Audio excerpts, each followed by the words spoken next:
I became obsessed with chivalry when I first worked in a dining room. I can remember people referring to it as if it were on life support, and nobody was keeping track of its status. Well, I guess chivalry isn't dead, people would say after pulling out a chair or extending a hand to help someone down the stairs. In its heyday, it was a code of ethics that knights were sworn to live by as part of their social standing. It outlined religious, war, and moral duties that they were required to practice and to follow. Now, over time, these rules became obsolete, and they diminished because they no longer fit the social needs of the developing world. So what remains today?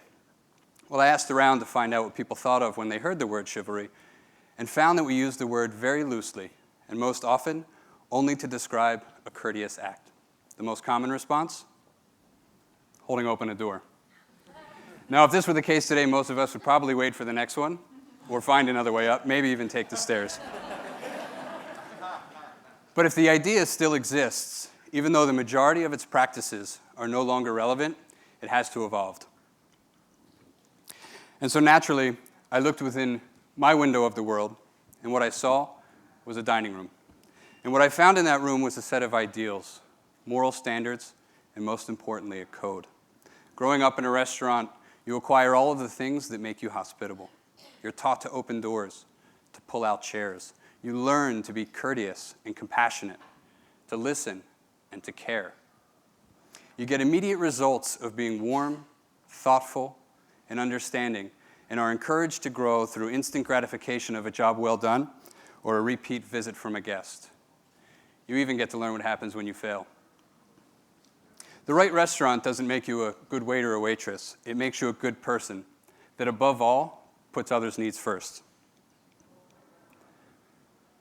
Over time, you acquire many habits of being in the industry, and the best carry them over into their daily lives. It's that feeling of authenticity you experience from a dining room team. They aren't acting, they are living. It is who they are and not what they do. It's that feeling of authenticity you experience from the team when you're in the dining room. However, values like warmth, compassion, humility, thoughtfulness, and even care have become a commodity, and the best place to purchase them is in the hospitality industry. But why? Shouldn't we be holding ourselves accountable to instilling these values into our daily lives and practicing them and pushing them far enough that they no longer are an industry or a commodity, but a social and cultural norm like chivalry once was? They won't be driven by war or religion or race or gender, but by a standard of living, and recognizing that change comes from the smallest efforts that, when compounded, create massive movements. Now, these values that we practice in a dining room are all small gestures to make someone comfortable, feel special, or even open themselves up. Think of them as thank you moments. They don't always have to warrant a thank you response, and you certainly don't do it for that. But what they create is a connection of trust. One example of this is what takes place in an elevator, a space that New Yorkers are all very familiar with.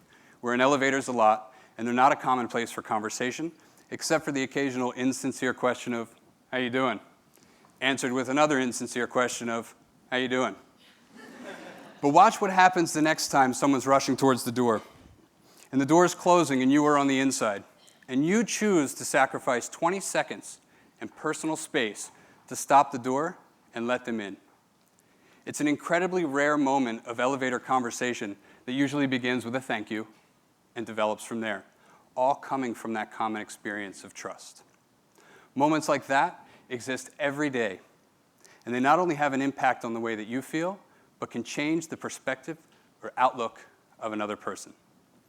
Now, this is just one example of one idea on the code of hospitality for your daily life. Be sincere. If you're going to ask how you doing, wait for the answer. If you don't care, don't ask. It's okay. Wish them a good morning, a good evening, a good afternoon. Just say hello. But knowingly practicing insincerity is worse. Assume the best. Assuming the best in those you encounter, your loved ones, your coworkers, and even strangers. Most importantly, it keeps you open to reality and stops you from building agendas and misconceptions. More often than not, it inspires questions over judgments. Seek understanding. Listen first and speak second. For most of us in the room, probably the most difficult. Attitude over ability. Now with time, experience, and repetition, ability will grow, without a doubt. But in order to achieve greatness, it needs to be fueled with the right attitude. Practice it with yourself, and when you see it in others, embrace it. Frame it in the positive. Your actions are only as good as your thoughts. So start with yourself. Frame your own thoughts in the positive, and you'll create positive actions. The reverse of that is also true. And create thank you moments. Thank you for creating this moment with me.